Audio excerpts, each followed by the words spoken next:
ప్రభునందు ప్రియ పరిశుద్ధ దేవుని కుమారులారా, దేవుని కుమార్తెలారా, యేసుక్రీస్తు ప్రత్యక్ష నామములో మీ అందరికీ వందనాలు. అలాగే దేవునికి స్తోత్రాలు. ప్రియులారా, ఎలా ఉన్నారు? బాగున్నారా? చాలా సంతోషం. మేము కూడా దేవుని కృప మా దైత్యాన్ని బట్టి బాగానే ఉన్నాం. ప్రియులారా, ఒక ప్రత్యేక అంశం ద్వారా దేవుడు ఈ సన్నిధికి రావటానికి దేవుడు మాకు ఇచ్చిన గొప్ప ఈ కృపను బట్టి దేవునికి కృతజ్ఞతాస్తులు చెల్లిస్తున్నాం. ఈరోజు మనం నేర్చుకునే పాఠము మనిషి జన్మతః పాపి కాదు అనే అంశంలో మొదటి ఎపిసోడ్ నెంబర్ 1. ఈ అంశం ఈ ఈ ఈ క్లాసులో మనం నేర్చుకునే సంగతులు ఏమిటి అంటే, పాపం అంటే ఏంటి, పాపం ఎప్పుడు ఆరోపించబడింది, పాపం యొక్క దుష్ప్రభావం ఏంటి, పాప క్షమాపణ అనేది ఎలా జరుగుద్ది అనేది మనం నేర్చుకుందాం.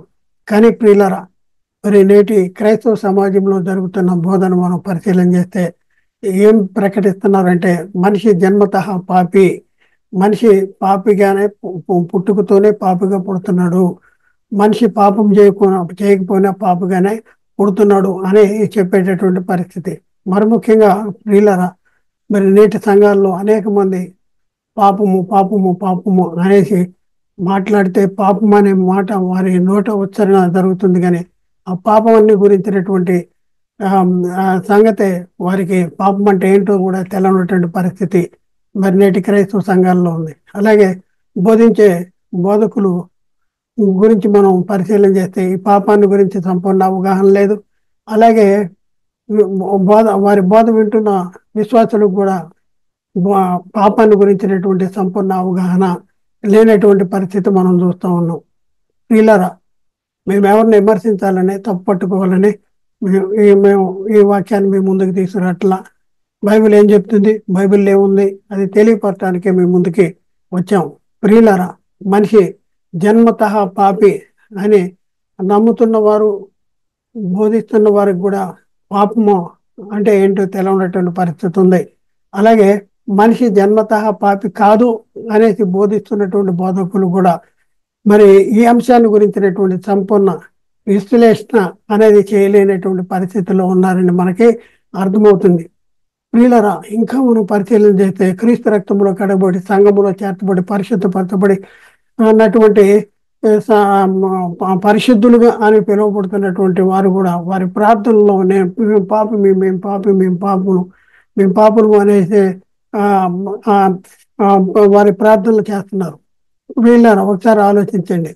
అసలు పాపం అంటే ఏంటి, పాపం ఎప్పుడు ఆరోపించబడుద్ది, పాపము ఎవరిపై ఆరోపించబడుద్ది అనే సంగతి వాళ్ళకి బొత్తిగా తెలవనటువంటి పరిస్థితుల్లో ఉన్నట్లుగా మనకి అర్థమవుతుంది. ప్రియులారా, మనం ఈ పాపాన్ని గురించినటువంటి సంపూర్ణ అవగాహన లేకపోతే గొప్ప ప్రమాదములో ఉన్నట్లే అనేసి మనం గ్రహించాలి.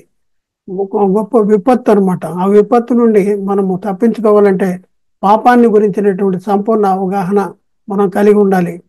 కాబట్టి ప్రియులారా, అందుకనే ఈ పాపాన్ని గురించినటువంటి సంపూర్ణ అవగాహన గ్రహింపు మనకు కలగటానికి మరి మేము ఈ ప్రయత్నం చేస్తా ఉన్నాం. మీరు ఇది మొదటి ఎపిసోడ్. మరి మీరు ఇంకా అనేక ఎపిసోడ్లు వస్తాయి, వాటిని కూడా మీరు చూడండి, గ్రహించండి, అర్థం చేసుకోండి. మొట్టమొదట పాపము అనగా ఏమి అంటే, పాపము ఆజ్ఞాతిక్రమణ పాపము అనేది లేఖనాల్లో రాయబడి ఉన్నాయి. ఇంకా మరొక వచనం ఏంటంటే, సకల దుర్నీతి పాపం అనేసి బైబిల్లో రాయబడి ఉన్నాయి. మళ్ళీ అలాగే మేలనేది చేయనెరిగిండు అలాగే చేయని వానికి పాపము కలుగును అనేసి బైబిల్లో రాయబడి ఉన్నాయి. అలాగే విశ్వాస మూలము కానిదేదో అది పాపం అనేసి బైబిల్లో రాయబడి ఉన్నాయి. కాబట్టి ప్రియులరా, పాపం అనే అంశాన్ని గురించి మనం అర్థం కావాలంటే ముఖ్యంగా మనం తెలుసుకోవలసిన సంగతులు కొన్ని ఉన్నాయి. వాటిని మనం తెలుసుకోగలిగినప్పుడే పాపాన్ని గురించి సంపూర్ణ గ్రహింపు అనేది మనకు వస్తుంది. పాపము ఎందుకు ఆరోపించబడుతుంది, పాపము ఎప్పుడు ఆరోపించబడుద్ది, పాపము ఎవరిపై ఆరోపించబడుద్ది అనే ముఖ్యమైనటువంటి సంగతులు మనం తెలుసుకోవలసినటువంటి అవసరం ఉంది. ప్రియులారా, మరి ఒక ప్రశ్న వేసుకుందాం. పాపము ఆరోపించబడటానికి కావలసిన అనుకూల పరిస్థితులు ఏంటి, పాపము ఎవరి మీద ఆరోపించబడుద్ది, పాపము ఎవరి మీద ఆరోపించబడదు అనేసి ఈ సంగతులు మనం తెలుసుకోవాల్సిన అవసరం ఉంది. ప్రియులారా, పాపం ఆరోపించబడటానికి ఆ, కావలసిన ముఖ్య పరిస్థితులు, ఎలాంటి పరిస్థితులు ఉండాలంటే ఆజ్ఞ ఇచ్చేవాళ్ళు ఉండాలి, అలాగే ఆజ్ఞ ఆ, పుచ్చుకునే వాళ్ళు ఉండాలి, ఆ తర్వాత ఆజ్ఞ ఉండాలి, ఆజ్ఞ ఇవ్వబడి ఉండాలి, ఆజ్ఞ తీసుకున్న వాళ్ళు ఆజ్ఞను అతిక్రమిస్తే అప్పుడు పాపులుగా తీర్చబడతారు. కానీ ఆజ్ఞ పొందుకున్న వాళ్ళు ఆజ్ఞను అతిక్రమించకపోతే, ఆజ్ఞను అనుసరిస్తే వాళ్ళు పాపులుగా తీర్చబడరు, నీతిమంతులుగానే తీర్చబడతారు. కాబట్టి ప్రియులరా, మనం ఒకసారి మనం ఆలోచించుకుంటే పాపము ఎందుకు ఆరోపించబడుద్ది, ఆత్మ సంబంధమైన మరణము అనేది ఎందుకు వస్తుంది అనేసి లేఖనాన్ని పరిశీలన చేద్దాం. యోహాను రాసిన మొదటి పత్రిక 3వ అధ్యాయం 4వ వచనంలో పాపము చేయి ప్రతివాడు ఆజ్ఞను అతిక్రమించును, ఆజ్ఞ అతిక్రమణ పాపము అంటాడు. పాపము చేయు ప్రతివాడు, పాపము చేసే ప్రతివాడు అంటాడు. చేస్తే పాపం ఆరోపించబడు. కానీ నేటి క్రైస్తవ సమాజంలో మనిషి జన్మతా పాపి, పుట్టుకతోనే పాపి అనేసి బోధించేటటువంటి అసత్య బోధన మనం వింటున్నాం. ఇది అసత్యము, ఇది సత్యము కాదు. మనుషులందరూ ఏ ఏం చేస్తే మరణం అనేది అందరికీ సంప్రాప్తమైందని బైబిల్ చెప్తుంది. మనుషులందరూ పాపము చేస్తే మనుషులు పాపము చేయటం వల్ల అందరికీ మరణం సంప్రాప్తమైంది అనేది లేఖనం చెప్తుంది. రోమపత్రిక 5:12 ఇట్లుండగా ఒక మనుషుని ద్వారా పాపము, పాపం ద్వారా మరణము లోకంలోనికి ఎలాగో ప్రవేశించను, అలాగే మనుషులందరూ పాపము చేసినందున, అండర్లైన్ చేసుకోవాలి ఇక్కడ, మనుషులందరూ ఏం చేసినందున అంటే పాపము చేసినందున అందరికీ మరణం అనేది సంప్రాప్తము అయింది. అంటే పాపము చేసినందున పాపులుగా మారుతున్నారు. అయితే ప్రియులరా, ఈ పాపాన్ని గురించి మనం పరిశీలన చేస్తే మనుషులు ఏమి చేయటం వల్ల పాపులుగా తీర్చబడుతున్నారంటే, మనుషులందరూ కూడా పాపము చేయటం వల్ల మనుషులు పాపులుగా తీర్చబడుతున్నారు. కానీ మనిషి జన్మతా పాపి అని బోధించే బోధ లేఖనానికి విరుద్ధంగా ఉంది కదా. అవును, మరి పాపం యొక్క దుష్ప్రభావం ఏంటంటే పాపం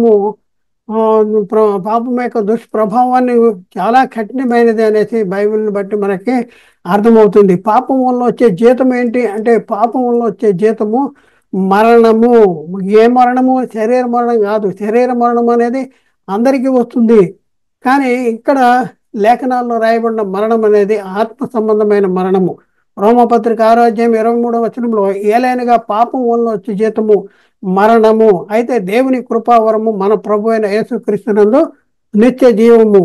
పాపం యొక్క దుష్ప్రభావం ఏమిటంటే, మన దోషాలంట దేవునికి మనకి అడ్డుగా ఉన్నాయి అనేసి లేఖనాల్లో రాయబడి ఉన్నాయి. యెషయా గ్రంథము 59వ అధ్యాయము 1వ వచనంలో అక్కడ రాయబడిన మాట మనం చూస్తే, మీ దోషములు మీకును మీ దేవునికి అడ్డము వచ్చాను అంటాడు. అడ్డము వచ్చాను, దోషాలు దేవునికి మనకి అడ్డము వచ్చాను. కాబట్టి ప్రియులారా, ఈ వచనాన్ని బట్టి మనం చూస్తే పాపం యొక్క దుష్ప్రభావము ఏంటో, పాపము చేసిన వారు ఆత్మ సంబంధమైన మరణానికి లోనయ్యేటటువంటి పరిస్థితి ఉంది అనేసి మనకు అర్థమవుతుంది. జీవించుండిగా దేవునికి దూరమై ఉన్నటువంటి పరిస్థితి, శరీరాన్ని విడిచిన తర్వాత నిత్య నరకానికి వెళ్ళేటటువంటి పరిస్థితి, దీన్ని రెండవ మరణం అంటారు. కాబట్టి వీళ్ళరా, మరి అంటే దేవునికి దూరంగా తీసుకువెళ్ళి నిత్య నరకానికి తీసుకువెళ్ళేదే ఈ పాపము అనేసి మనం గ్రహించవలసిన అవసరం ఉంది. నిత్య నరకంలో ఎంతసేపు ఉంటాము అంటే, నిత్య నరకంలో యుగాలు ఉండేటటువంటి పరిస్థితి. అగ్ని ఆరదు, పురుగు చావదు. అవును, పాపం యొక్క దుష్ప్రభావము చాలా భయంకరమైనదని తెలుసుకోవాల్సిన అవసరం ఉంది. ఇంకా మనం చూస్తే పాపం అనేది దైవ కుమారత్వాన్ని పోగొట్టుకునేటటువంటి పరిస్థితి. దైవ కుమారత్వం, పాపం చేయటం వల్ల దైవ కుమారత్వం పోగొట్టుకుంటాం. ఆదాము గురించి మనం ఆలోచిస్తే, ఆదాము ఆజ్ఞను అతిక్రమించటం ద్వారా దేవుని కుమారత్వాన్ని పోగొట్టుకున్నాడు. లూకాసు వార్త 3:38లో ఆదాము గురించి అక్కడ రాయబడిన మాట చూస్తే, కైనాను ఏనోషుకును, ఏనోషు షేతుకును, షేతు ఆదాముకు, ఆదాము దేవునికి కుమారుడు అనేసి అక్కడ రాయబడింది. దేవుని కుమారుడైన దేవుడు ఆదాముకి ఇచ్చిన ఆజ్ఞను అతిక్రమించడం ద్వారా మరి దైవ కుమారత్వాన్ని పోగొట్టుకునేటటువంటి పరిస్థితి మనం చూస్తూ ఉన్నాం. మరి ప్రియులారా, పాప క్షమాపణ అనేది ఎలా జరుగుద్ది అనేది మనం లేఖనాన్ని పరిశీలన చేస్తే, పాప క్షమాపణ అనేది చింతపండు, ఉప్పు, బెల్లం ఇలా మనం ఇవి దుకాణాల్లో కొనుక్కునేటటువంటి కాదు. సూపర్ మార్కెట్లో కొనుక్కునేటటువంటిది కాదు. అంగట్లో కొనుక్కునేటటువంటిది కాదు. పాప క్షమాపణ అనేది. పాప క్షమాపణ అనేది ఎలా జరుగుతుంది ఒకసారి ఆలోచించేయండి. ఎలా జరుగుతుంది ఒకసారి ఆలోచిస్తే, పాప క్షమాపణ యొక్క విలువను గురించి మనం ఆలోచిస్తే, లేఖనాల్లో కీర్తన గ్రంథంలో 49:7-9 వచనాలు అక్కడ మనం చూస్తే, ఎవడును ఏ విధము చేతనను తన సహోదరుని విమోచించలేడు, వాడు కుళ్ళు చూడక నిత్యము బ్రతుకున్నట్లు వాని నిమిత్తము దేవుని సన్నిధిలో ప్రాయశ్చిత్తము చేయగలవాడు ఎవడు కూడా లేడు. వాని ప్రాణ విమోచన ధనము బహు గొప్పది, అది ఎన్నటికీ తీరక అట్లా ఉండవలసినదే అంటాడు. చూడండి, ప్రాణ విమోచన ధనము అతి గొప్పదంట. ఎవడు కూడా ఏ విధం చేతనైనా కూడా వాని ప్రాణాన్ని విమోచించలేడు అనేటటువంటి పరిస్థితి. అలాంటి పరిస్థితుల్లో ఉన్నటువంటి మానవుల కోసం దేవుడు తన సొంత కుమారుడైన యేసుక్రీస్తుని లోకానికి పంపించాడు. వెండి బంగారంలో వంటి క్షయ వస్తువుల చేత కాదు కానీ, మరి అమూల్యమును అత్యధికమైనటువంటి ఆయన కృప ద్వారా, మరి ఆయన గొర్రెపిల్ల వంటి క్రీస్తు రక్తం చేత మనం విమోచించబడినటువంటి పరిస్థితి మనం చూస్తూ ఉన్నాం. కాబట్టి ప్రియులారా, పాప క్షమాపణ జరగాలంటే ఈ లోకంలో ఉన్న ఏకైక మార్గము యేసుక్రీస్తు ఆ రక్తము. అవును, క్రీస్తు రక్తమునందలి విశ్వాసము ద్వారా దేవుడు ఆయన కరుణాధారముగా మనకి అనుగ్రహించినటువంటి పరిస్థితి మనం చూస్తూ ఉన్నాం. కాబట్టి ప్రియులారా, పాప క్షమాపణ అంగట్లో దొరికేది కాదు. మనుషులు తమంతట తాము పాపములను పోగొట్టుకునే పరిస్థితి లేదు. పాపులుగా చనిపోతే నిత్య నరకానికి వెళ్ళేటటువంటి పరిస్థితి. ఎఫ్సీ పత్రిక 1:7 మనం చూస్తే, దేవుని కృపా మహదైశ్వర్యాన్ని బట్టి ఆ ప్రియునందు ఆయన రక్తం వల్ల మనకు విమోచన, అనగా మన అపరాధాలకి క్షమాపణ కలిగి ఉన్నది అనేసి లేఖనాల్లో రాయబడింది. క్రీస్తు సెలువులో కాచిన రక్తధారల ద్వారా మన పాపములకు క్షమాపణ కలిగి ఉన్నది. ఆత్మ రక్షణ పొందుకుంటున్నాము. దేవుని కుమారులుగా తీర్చబడుతున్నాము.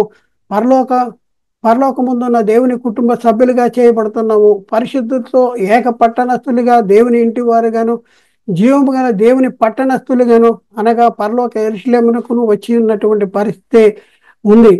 కాబట్టి ప్రియులారా, మరి ఇదంతా మనకు ఎలా దొరికిందంటే, దేవుడు తన సొంత కుమారుడైన యేసుక్రీస్తుని లోకానికి పంపించి ఆయన కుమారుని రక్తం ద్వారా మన పరిశుద్ధులుగా తీర్చటం ద్వారా మనకి ఈ గొప్ప ఈవులన్నీ మనకి పొందుకున్నటువంటి పరిస్థితి మనం చూస్తున్నాం. పరలోకమందు వ్రాయబడి ఉన్న జ్యేష్ఠుల సంఘానికి వచ్చా ఉంటాం. ఇప్పుడు మనం దేవుని కుమారుని యొక్క రాజ్య నివాసులుగా మనం చేయబడ్డా ఉంటాం.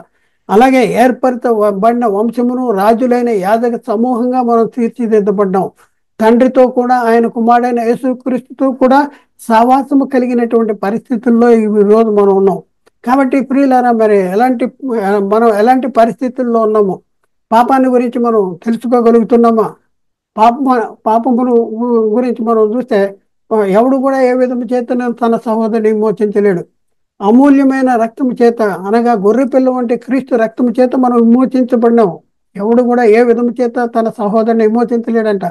దేవుడు యేసుక్రీస్తుని పంపితే, యేసుక్రీస్తు వారు సిలువలో రక్తాన్ని చిందించి, మరి అందరి పాప క్షమాపణ కోసం, అందరి కోసం ఆయన సిలువలో మృతి పొంది సమాధి చేయబడి తిరిగి లేచినటువంటి పరిస్థితి మనం చూస్తూ ఉన్నాం.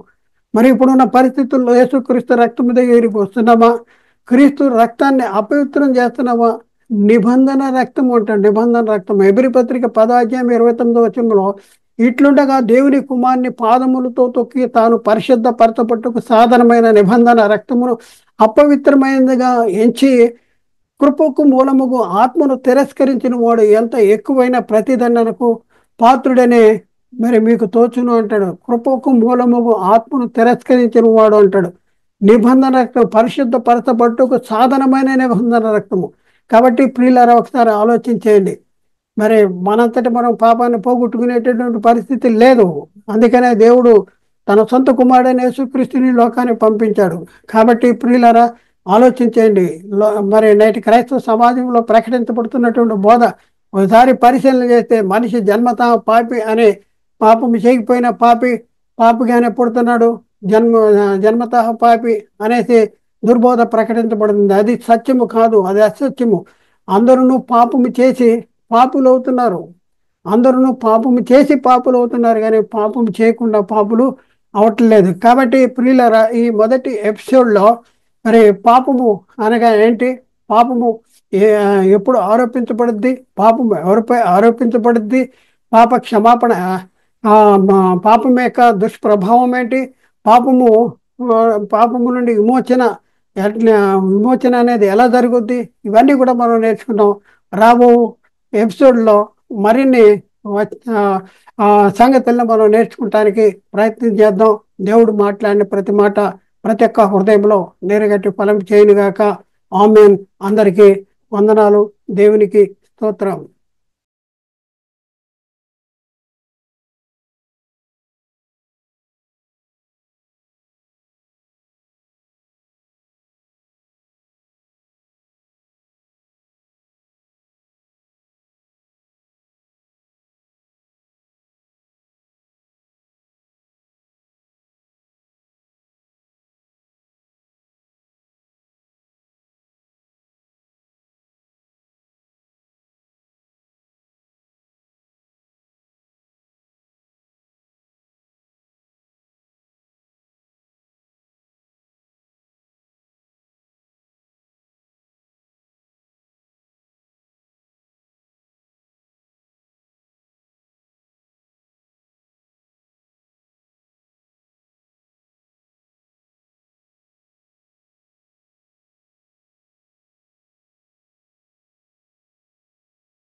ప్రేమనందు ప్రియ పరిశుద్ధ దేవుని కుమారులారా, దేవుని కుమార్తెలారా, యేసుక్రీస్తు నామములో మీ అందరికీ వందనాలు. దేవునికి స్తోత్రాలు.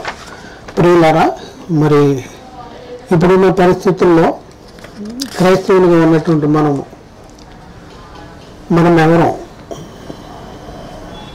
ఒకసారి మనకున్న మహిమ ఏంటి, మన ఆధిక్యత ఏంటి, ఇవన్నీ మనం ఒకసారి పరిశీలన చేసుకోవాల్సిన అవసరం ఉంది. ఎందుకంటే ఒకసారి ఆలోచించండి, ఆదాము పాపము చేయకమునుపు ఆదాము కలిగి ఉన్న శరీరము మహిమ శరీరమా? ఏ శరీరం? ప్రకృతి సంబంధమైన శరీరం. ప్రకృతి సంబంధమైన శరీరం గనక నువ్వు మన్నే గనక అన్నాడు, తిరిగి మన్నైపోతా ఉన్నాడు. ప్రకృతి సంబంధమైన శరీరం కాకపోతే నువ్వు మహిమ శరీరం గనక మన్నైపోతా ఉంటాడా? దేవుడి శరీరానికి ఏం తీర్పు తీర్చాడు? నువ్వు మన్నే గనక తిరిగి మన్నైపోతా ఉన్నాడు. అంటే మన్నైన శరీరమే, మనము ఏ శరీరాన్ని అయితే ధరించుకున్నామో అలాంటి శరీరమే ఆదాము కూడా ధరింపజేశాడు. అంటే ఆదాముకి ధరింపజేసిన ఆ శరీరానికి ఆదాము పాపము చేయక మునుపు కూడా ఎలాంటి స్వభావం ఉంది? శరీరానికి, ఆత్మకి, ఆత్మ దేవుని పోలిక, దేవుని స్వరూపము. ఆత్మ వేరు, శరీరం వేరు. ఆత్మని గురించి ఏమంటున్నాడు? మనము మన స్వరూపం ముందు మన పోలిక చొప్పున నగలి చేద్దాం ఉంటాడు. శరీరం ఏది? ప్రకృతి సంబంధమైంది, ప్రకృతి సంబంధమైన శరీరం. ఈ శరీరాన్ని ధరింపజేశాడు. ఈ శరీరాన్ని ధరింపజేసినప్పుడు ఆదాముకి ధరింపజేసిన ఈ శరీరం తప్పు చేయక మునుపు, ఆజ్ఞ అతిక్రమణపు మరి ఆ కలిగిన శరీరం ఎలాంటి శరీరం? ఆ శరీరము పాప స్వభావం ఉందా లేదా? పాప స్వభావము ఉంది. పాప స్వభావం ఉంది కానీ పాపం చేయలేదు కనుక పరిశుద్ధుడే. ఎప్పుడు తప్పిపోయాడు? ఎప్పుడు చనిపోయాడు? ఎప్పుడు దేవుని నుండి దూరం అయిపోయాడు? పాపం చేసినప్పుడు. ఈ శరీరంతో పాపం చేసినప్పుడు. ఈ శరీరంతో పాపం చేస్తే శిక్ష ఎవరికి వచ్చింది? ఆత్మకు వచ్చింది. దేవుని నుండి దూరం అయిపోయాడు. నువ్వు నిశ్చయంగా చనిపోతా ఉన్నాడు. అంటే దేవుడు ఆదాముకి ఇచ్చినటువంటి శరీర విషయంలో మనం ఆలోచిస్తే ఈ శరీరముకున్న స్వభావం ఏంటి? ఏ స్వభావం ఉంది? పాప స్వభావం ఉంది. పాపము చేసేటటువంటి లక్షణము దానికి ఉంది. పాపం చేసే లక్షణము, ప్రకృతిని ఆకర్షించుకునే లక్షణం ఉంది. అలాంటి లక్షణము లేకపోతే దేవుడు ఆదాము వాళ్ళకి ఎందుకు ఆజ్ఞ ఇచ్చాడు? ఆజ్ఞ ఇవ్వక్కర్లేదు కదా. మంచి స్వభావమే ఉంటే, ఈ పాప స్వభావం లేకపోతే మీరు తినకూడదు, తిని నిత్యంగా చేస్తాం అనే ఆజ్ఞ అవసరం లేదు. అక్కడ పాప స్వభావం ఉంది ఈ శరీరానికి. ఈ శరీరాన్ని నువ్వు లోపరుచుకోకపోతే ఈ శరీరం దాని ఇష్టం వచ్చినట్టు కావాలని దాని ఇష్టం వచ్చినట్టు తిరుగుతూ ఉంటుంది. దాన్ని లోపరుచుకుని దానికి సంఖ్యల్లి లేకపోతే దాని కళ్ళాలు కట్టు, గుర్రం కళ్ళం కడతారు కదా, గంటలో కళ్ళేలా అలా కట్టు, ఈ శరీరాన్ని నా కోసం వాడు అని చెప్పి ఆజ్ఞ ఇచ్చాడు. ఆదామును దేవుడు సృజించినప్పుడే ఆదాముని ఆత్మకి ఇవ్వబడిన శరీరానికి ఈ పాప స్వభావం లేదు అని అంటున్నారు మన అమాయకులు.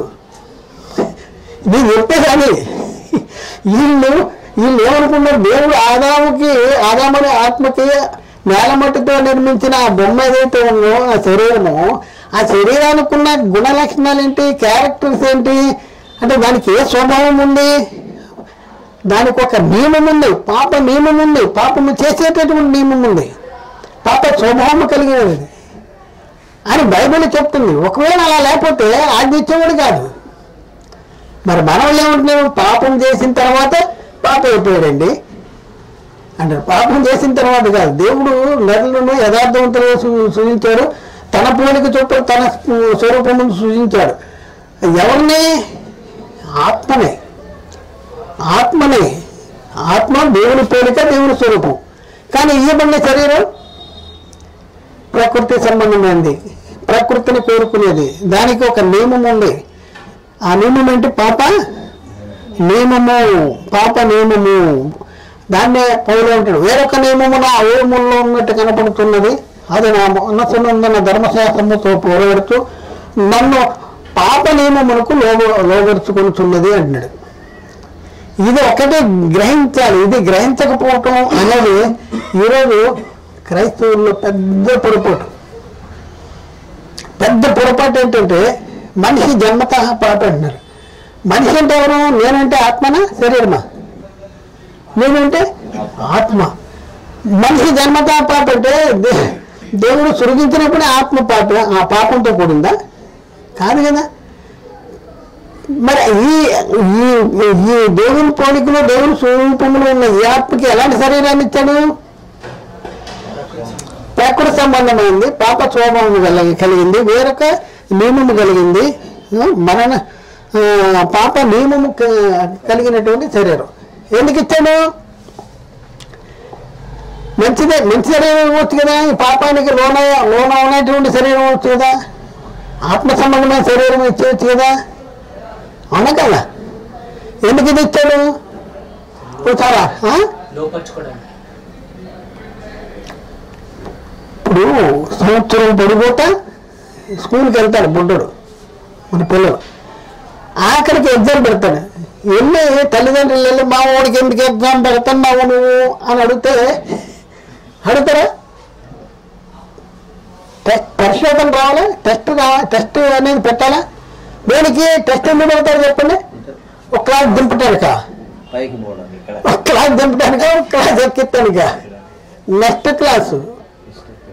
9 చదివితే 10 అట్లా. అంటే యోగ్యుడా కాదా, నెక్స్ట్ క్లాస్కి వెళ్ళడానికి యోగ్యుడా కాదా అని పరిశోధన ఉంటుంది, పరీక్ష ఉంటుంది. అలాగే పరలోకం వెళ్ళటానికి వీడు యోగ్యుడనా కాదా అని పరిశోధన చేయడానికి ఈ శరీరాన్ని ఇచ్చి, అయ్యా నువ్వు ఈ శరీరాన్ని లోపరుచుకుంటేనే నా కుమారుడిగా ఉంటావు, లేకపోతే నువ్వు నా కుమారుడిగా ఉండవు, ఈ శరీరాన్ని లోపరుచుకున్నాను, నా మాట వినాలి అనేసి ఆజ్ఞ ఇచ్చాడు. ఆదాము పాపం చేయకమునిపే పాప స్వభావం కలిగిన శరీరం ఉంది. ఇది పాప శరీరానికి ఒక నియమం ఉంది, పాప నియమం అంటాడు.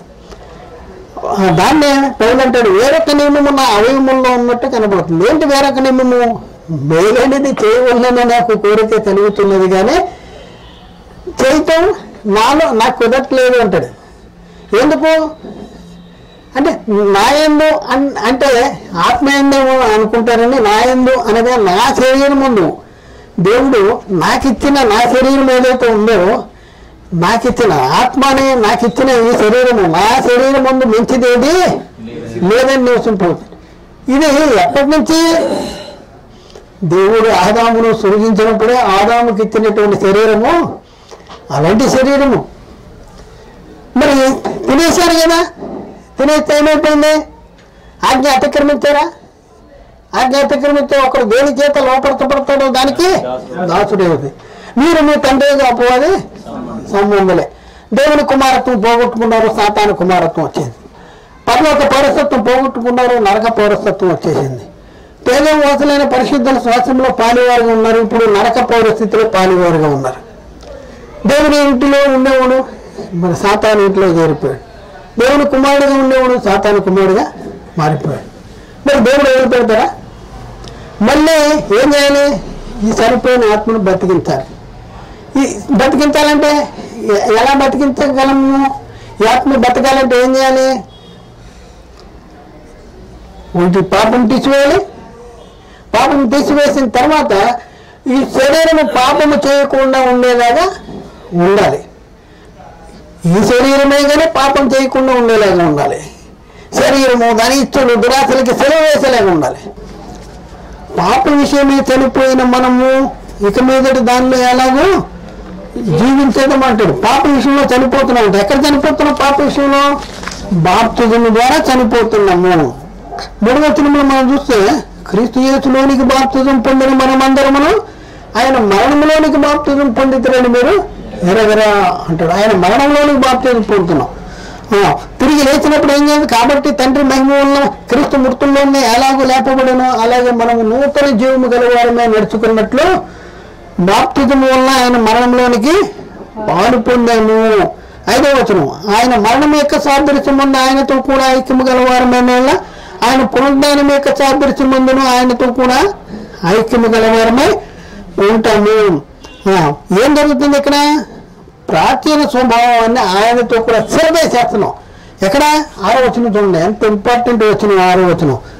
ఏలైనగా మనం ఇక పాపములకు దాసులు కాకుండానట్లు పాప శరీరము నిరర్ధకమైనట్లు పాప శరీరము పాపానికి దాసులు కాకున్నట్లు పాప శరీరము నిరర్ధకమైనట్లు మన ప్రాచీన స్వభావమును ఆయనతో కూడా సెలవు వేసేస్తున్నాం. ఏది ప్రాచీన స్వభావము?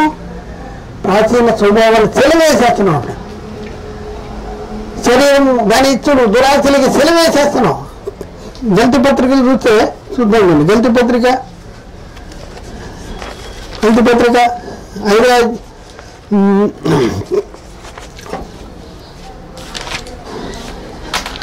అధ్యాయము 23-24 ఇట్టి వాటికి విరోధమైందేది నేనేమో లేదు. క్రీస్తు సంబంధులు శరీరము దాని ఇచ్చులు దురాశలకి సిలువేసేస్తున్నాం. అంటే ఏం జరుగుతుంది? ఇక్కడ బాప్తిజం తీసుకుంటున్న ద్వారా ఏం జరుగుతుంది? మన జీవితాల్లో ఏం జరుగుతుంది? ఏ నియమం ఉంది? ఈ శరీరంలో పాప నియమం ఉంది, వేరొక నియమం ఉంది, దేవుని వాక్యానికి లోబడినటువంటి నియమం ఉంది, లోకాన్ని కోరుకునే నియమం ఉంది. దాన్ని ఏం చేస్తున్నాము? లోకము దాని ఇచ్చలు దురాశలతో కూడా సెలవు వేసేస్తున్నాం.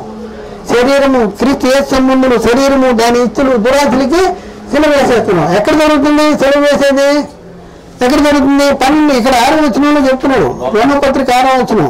ఏలైనగా మనం ఇక మీద పాపమునకు దాసులు నిమిత్తము పాప శరీరము నిరర్ధకమైనట్లు పాప శరీరము నిరర్ధకమగినట్లు